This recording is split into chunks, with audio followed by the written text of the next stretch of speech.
Hello, everyone. Welcome back to another episode of the Open Gym Podcast. We are having a beautiful day here in North Carolina, sunny and warm in January, so I'm loving it. Bob, how are you doing out there in San Francisco? I'm currently wearing a hat indoors. I am freezing. Oh My no. feet and fingers are perpetually cold. Uh, but instead of drinking coffee nonstop, I have changed my ways and I drink tea quite often now. Uh, I found out last week that was it 2 weeks ago? Last week that I did have a little bit of a headache on like day 2 or 3 of minimizing coffee. But then I realized that the green tea I was drinking that I thought had more caffeine in it only has 25 grams Mm, compared to the normal 300 I consume before uh, light appears in the world. And so I changed it up to black tea. So I do black tea, which is about 50 to 60 grams of caffeine mhm. or milligrams. I forgot. Milligrams. And then I do that's just cup one. Cup two is some green tea. So it's still under 100. I'm well below. I've asked people like, how's my mood changed? Am I angrier at you? How am I doing? They're like, you're kind of the same. Today I felt a little off. I was like, man, if I had 3 cups of coffee, I'd be fucking amazing right now. Right But on point. I haven't given up coffee. My first cup happened at 9 a.m., which Mhm, that's my first cup of coffee. I'll have one more throughout the day. I will consume a little pre-workout to work out, and then it's decaf and tea the rest of the day, decaffeinated tea. mhm. Uh, and so I'm going from probably close to 1,000 grams of caffeine per day, under probably 400. There we go. Small And step. so that So, would you say that that is your resolution to cut caffeine down, or is that just a personal journey you're taking on yourself? uh, financially it will load my pockets up for other things. Not that I'll be able to buy a house, but it just change a little bit. But more so, I drink too much, and it's Mhm. like I don't. I really just crave something warm in that aspect, and tea is just a better alternative. And in turn, I sleep is on point. Yeah. Uh, and that's probably with what we're about to tell everyone. The most important thing that we need to do is recover to do the dumb stuff that we're about to embark on. Yeah. Uh, So, Nick, feel free to elaborate here. oh, yeah, yeah, yeah, yeah. So I had a conversation with Bob last year, probably December, right? About just turning 36, turning 37 in a month here and kind of coming to grips with the age. I know that's not too old, but I just feel like I don't want to get to the point where I can't fulfill my fitness and physical, I guess, endeavors, right? When I was 22, 23, I felt invincible. I could go out and do anything. And I feel as though I'm coming up to the age of having limits, and I don't want to feel as though I have those limits. And I have some goals that I want to accomplish. Let's call it a fitness bucket list, so to speak. So the first crazy idea on this bucket list was to just embark on a long distance endurance adventure, which turned out to be an ultra marathon in Leadville, Colorado. And I brought up the idea to Robert, and he thought, absolutely. What better idea than to go from 0 miles a week to train for a 50-mile adventure run through the mountains of Colorado? And I know that sounds ridiculous, and I know it sounds like it's just an asinine goal, but my only thought process was I want to finish this race. I have no time restraint in mind. I have no aspirations of finishing ahead of anyone else. I just would like to finish the race without being pulled off of the course due to a time limit restraint. So when I proposed this idea to Bob, he thought, perfect, let's get after it. So starting January 1, we both started training for an ultra marathon that would be 50 miles through the mountains of Leadville, Colorado. Bob, what have been your thoughts so far? What did you first think when I brought this topic up to you?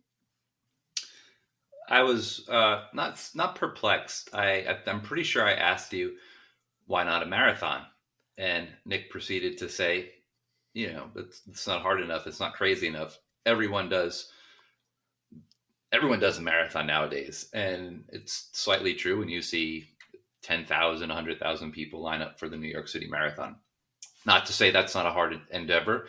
Through our training, we have to run a marathon. I'm probably going to be pretty angry and pissed off that day that I have to go for 5 to 6 hours outside somewhere and move. A lot of that might be walking, but I will get the job done for that training, just Mhm. because we have to expose our body and our joints to that type of limit, and probably a little bit more. Uh, but I think I get to do I still do a little dumb stuff here and there, playing baseball, basketball, competing in CrossFit, and so I'm like, cool, this is just another competition I haven't run in 12 years. Fuck yeah, let's do it. Yeah. I mean, you see these programs that's like couch to 5K, couch to 10K.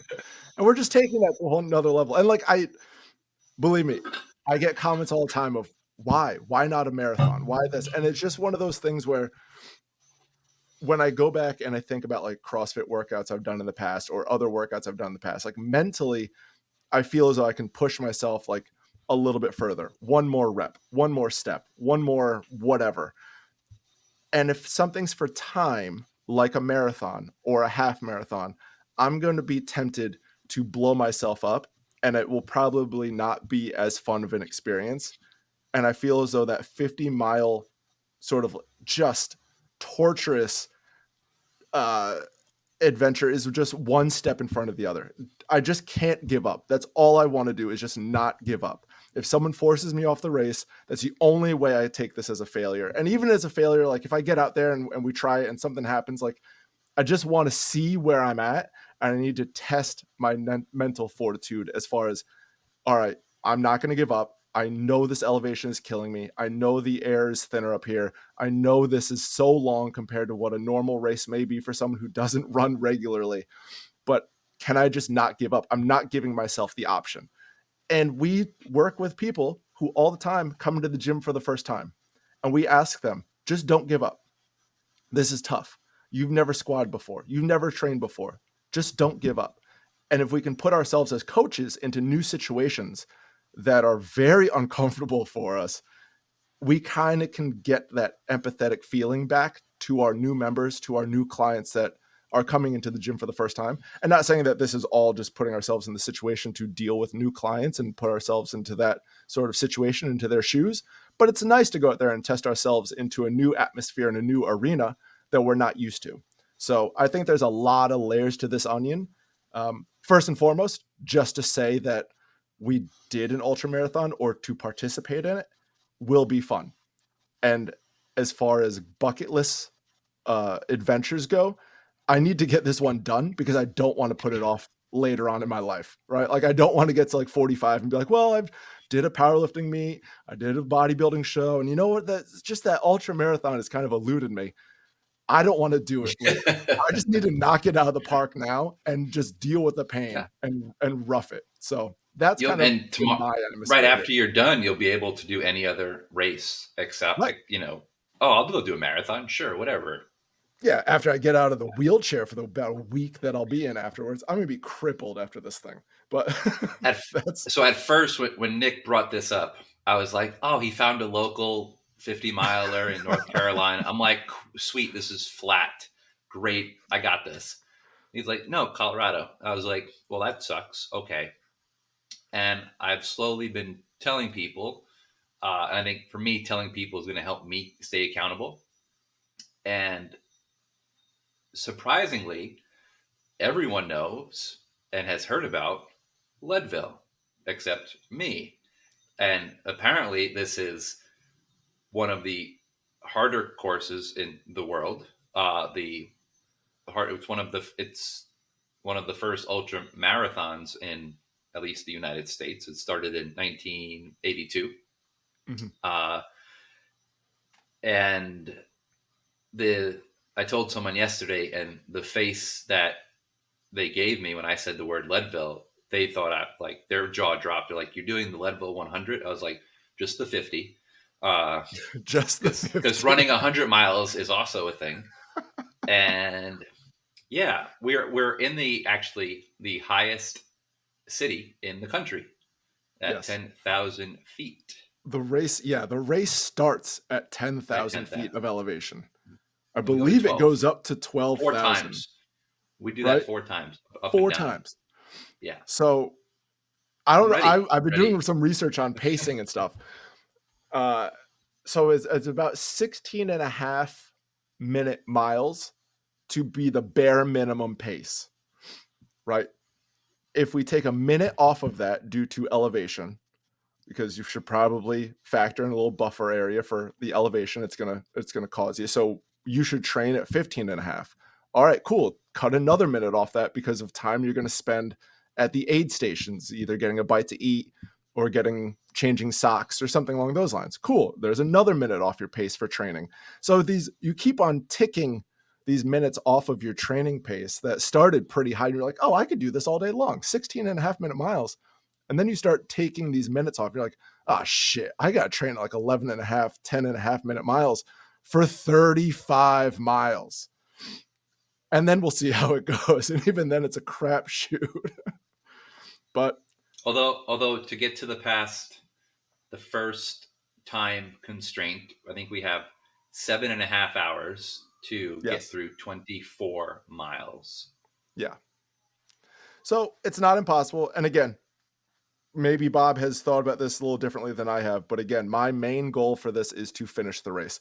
I wanted to wake up in January with a goal that scared the shit out of me and to think if I tried to do this today, there'd be no physical way I could get this done, which would require training, require dedication, and require some kind of thoughtful programming and planning. If it was something that I could do in January, it wouldn't necessarily hold water for an accomplishment. So this was something that I thought of like, there's no way in hell I could get this done right now. But in 6 months, if I put my head down and dedicate myself to training, this will feel like a great accomplishment. What did you think about this after you get a few training sessions in, Bob? Has anything changed for you? So I think running in non-running shoes for the last 10 years, I was like, this is not going to happen. I don't know how my body is going to hold up based on previous experiences. Uh, Over the last probably 5 to 6 months, I've had a Nike running shoe that I've just used for running, jumping, and jump rope. And the my body has felt a lot better on day two, and therefore I can train again on day 3 and 4 and so on. And I had a little setback probably a week or so before Christmas. I tried to run, I think, 3 days in a row, light intensity, just trying to get some miles, and my foot started to hurt, cramped up, my calf. Uh, Nothing major. And then January 1st hit, or actually for me, December 31st, and I did Murph, and I just changed out my shoes to a proper running shoe. I bought proper running shoes. I have two sets of New Balances. I have arch supports, which is where the pain is coming from. And uh, I've been able to train back to back days, every other day, just running. This previous Monday, I was at a track, so no elevation, and I just decided to run for a minute at a pretty intense pace. I got up to 170 beats per minute on the heart rate, Mhm. which is around probably the higher port of zone 4. Whereas this race, we need to be chilling in zone 2. And then I would walk, and I did that for an hour, and I did 6 miles, and I PR'd a 5K, a 10K, and 6 miles that day. I woke up Tuesday very sore, but Mhm. not to the point of like soreness, I'm injured. This soreness, like you probably did a little too much yesterday. Uh, Today I will eventually run again. It's been 2 days rest, and my foot feels normal for me. No issues with the Achilles, and I definitely attribute that to uh, definitely the new running shoe, or an actual running shoe, compared to what I've had. And on my current pace of just like increasing, the best advice I've been given so far is only increase 10% Mhm. training volume, running volume, week to week. And so last week I started at, I think, 11 or 10 and a half. This week I'm going to be around 12 or 13, and I'll gradually build up uh, into probably 3, no more than 4 days of running. And my, I have, as of right now, from going from 0 to 10, my joints don't hurt. Little tightness in the hips that stretching before and after won't take care of. Uh, Lifting, haven't seen an effect on lifting yet, but my main goal is also to make sure I'm lifting and trying Mhm. to lift pretty darn heavy because I don't want to lose that much strength, even though I know I will, because just the training and the caloric intake is going to have to be so high, and I don't think it'll be perfect. So we'll go from there and see what I can hang on to.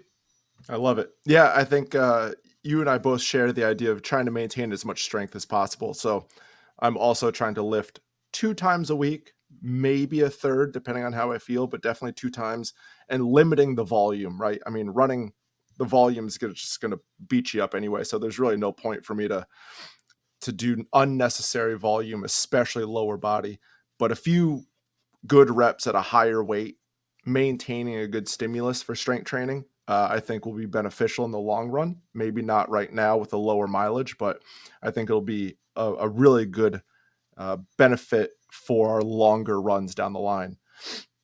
I ran also 6 miles on Monday. I felt like someone hit me with a car Tuesday morning when I woke up. It was fucking miserable. I couldn't walk, couldn't put my socks on. And I thought, what am I doing?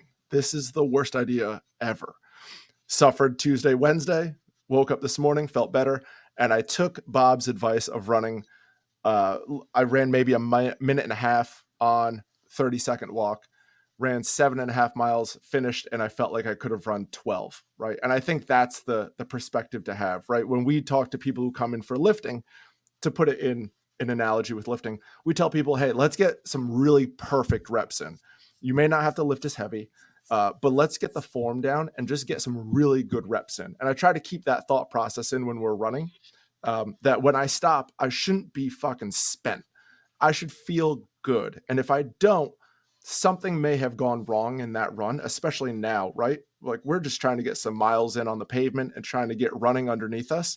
Um, so if I feel beat up, I probably have gone a little too fast or gone a little too far to start out. I want to finish feeling tired, but that I could have maybe done another 3 or 4 miles if I needed to. So I'm trying to keep that mentality up at least through January, and then maybe in March starting to pick up the intensity a little bit. So, but again, starting something new, learning as we go. Shoes are important, nutrition's important, and sleep is super important. Have you heard of any other folks in your gym, Bob, that have thought of, let's say, New Year's resolutions or tasks that they would want to accomplish in 2024? Any challenges that you've heard of? No, I mean, just looking at data, I don't think it's too beneficial to necessarily have a resolution where you're constrained to something. It's something. How can we change a habit? And I think, at least for me, I've already adjusted coffee intake, which it will end up paying for a bunch of the trips I have planned for this year. Maybe not a house, but a trip.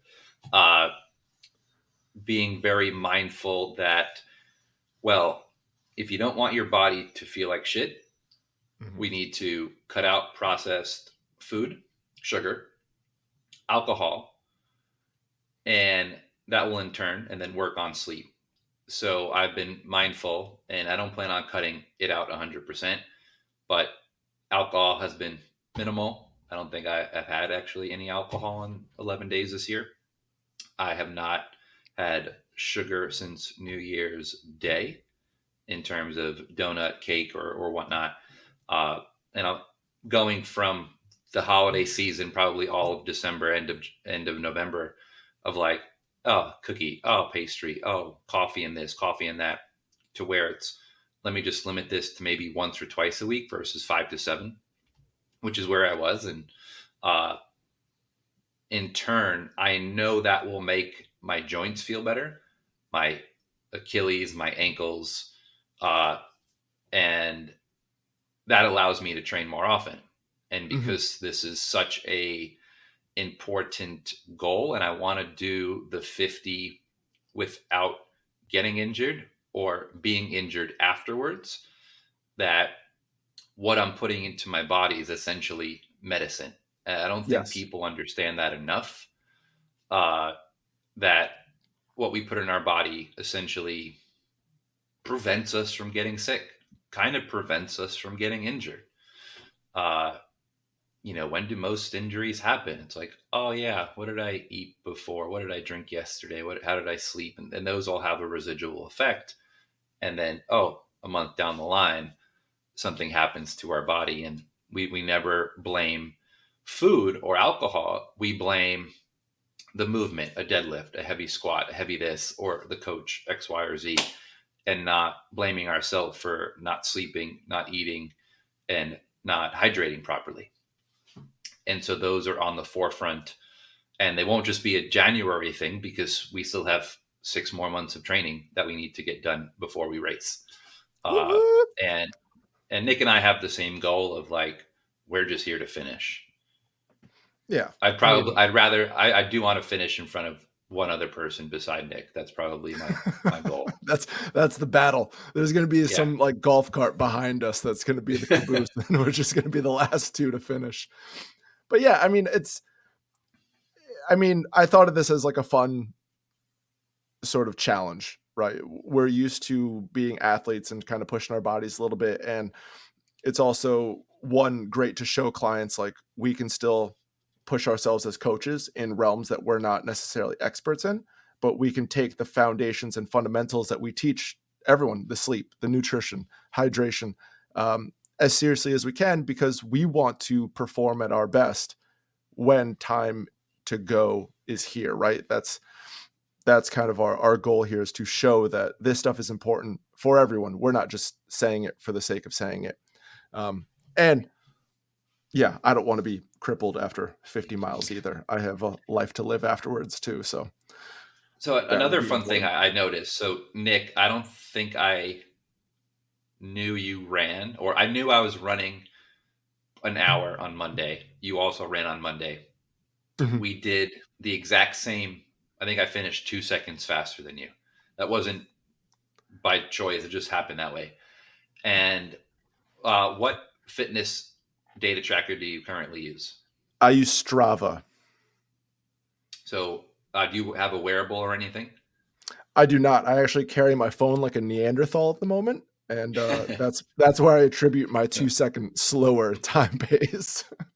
So Nick posted, and I think he burned 1,000 or 1,100 calories. Mhm. My wearable said I burned 850. Nick and I Right. did the same thing, or the same distance. So just understanding, and this goes from an everyday perspective, just because someone else does the same thing as you or looks like you doesn't necessarily mean you should be eating the same exact way. Uh, Yeah. and Nick and I are roughly the same weight. I'm probably Nick is probably a little bit, or maybe a lot less body fat, and so everything has. Maybe, You don't maybe, believe maybe. that? So every what I'm trying to say is, when you do train, don't necessarily look at someone else on the internet and be like, oh well, they get to eat X, Y, and Z because they're training so hard. If I train this hard, I can also eat this much, and it's not always the case. Right. Yes, because we are expending more energy than usual and training longer, we do need to refuel, but everyone's going to have individual uh, metrics that they should be hitting in terms of what they should be eating. Whether Mhm. it's your sedentary working out 30 minutes an hour, or for Nick and I, probably closer to 2 hours right now. Do you have are you weighing yourself at the moment, Bob? Are you tracking Yeah. that at all? And, Yeah. and I think my ideal running weight will be closer to 220. The Mhm. holidays have brought me up to 235. I'm probably sitting at 230 right now. Uh, and for me, the second I take away processed sugar, I will lose 5 pounds in a week and a half or 2 weeks. And that comes from the inflammation that comes from uh, sugar, but also calorie ins and calorie out. I walk easily 10,000 meter steps a day between Mhm. coaching to and from the gym. I am extremely active. We don't sit at a desk for really probably more than 2 or 3 hours a day.